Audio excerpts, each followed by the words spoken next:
नमस्कार। ये कहानी है आशा खत्री लता जी द्वारा लिखित शायद इसलिए। मेरे सामने कुर्सी पर लंबा घूंघट की एक औरत बैठी है जिसे अभी अभी उसका परिजन बिठा कर गया है। शायद बीमार हो, यही सोचकर मैंने अन्य काम छोड़ पहले उसके फ़ोटो देखे और नाम पूछा। वसुधा, संक्षिप्त सा उत्तर मिला।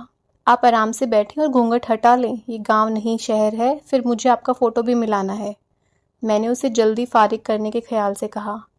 उसने कुछ हिचकते हुए घूंघट ऊपर उठाया। एक मध्यम व औसत शक्ल सूरत की सलोनी सी औरत थी वह। उसकी सुंदर आंखें ज्योति विहीन थी। जानकर मेरा हृदय कांप उठा। देख नहीं सकती फिर भी घूंघट में? पता नहीं यह सवाल मैंने उससे किया था या खुद से। वह तो निरुत्तर रही, मगर मेरे दिल में अनेकों प्रश्न तूफान मचाने लगे। उसका काम हुआ और वह चली गई। मैं अन्य कामों में व्यस्त हो गई। दिन में कई बार उसका ख्याल आया, मगर व्यस्तताओं ने इस बारे सोचने का मौका ही नहीं दिया। आधी रात को अचानक मेरी आंख खुली और वह फिर ख्यालों में आ बैठी। विचारों का कारवां चल निकला।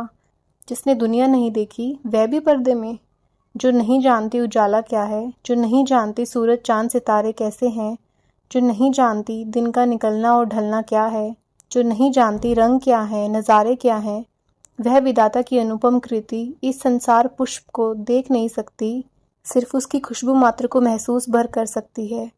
कोमल पंखुड़ियों की कोमलता को हाथों के स्पर्श से अनुभव करके ही उसे संतुष्ट होना पड़ता है।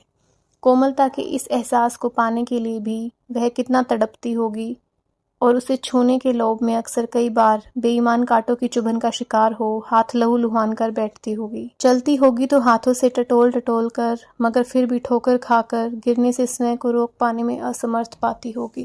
कभी उसका भी तो मन महका होगा यौवन की बहार से, और जी चाहा होगा काश दुनिया न सही अपना ही रूप देख पाती आईने में। मगर जब उसकी सब चाहतें हसरतें अंधेरों के आगे हारी होंगी तो बेचारी, मैं अंधेरी रात में अंधेरे कमरे में जहाँ कुछ खास दिखाई नहीं दे रहा था आंखें बंद कर बैठ गई। एकाएक ख्याल आया कि अगर मैं आंखें खोल ही ना पाऊँ तो, कुछ भी ना देख सकूँ तो। वसुधा की तरह असहाय होने की सोच से ही बेचैन मन चित्कार उठा। नहीं नहीं, कभी नहीं, हे भगवान, ऐसा कभी ना करना। कितना दुखद है अंधेरों का हम सफ़र बनकर रहना। मैं तो अब तक देख चुके संसार को आगे न देख पाने के ख्याल मात्र से ही थर्रा उठी, और वो जिसने कभी दुनिया देखी ही नहीं।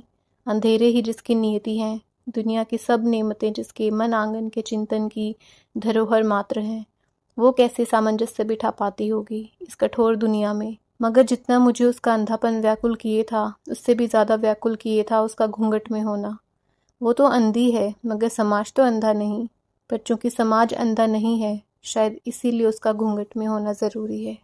आपके इस बारे में क्या विचार हैं, हमें कमेंट करके ज़रूर बताएं। और अगर कहानी अच्छी लगी हो तो हमारे चैनल को सब्सक्राइब करना ना भूलें। धन्यवाद।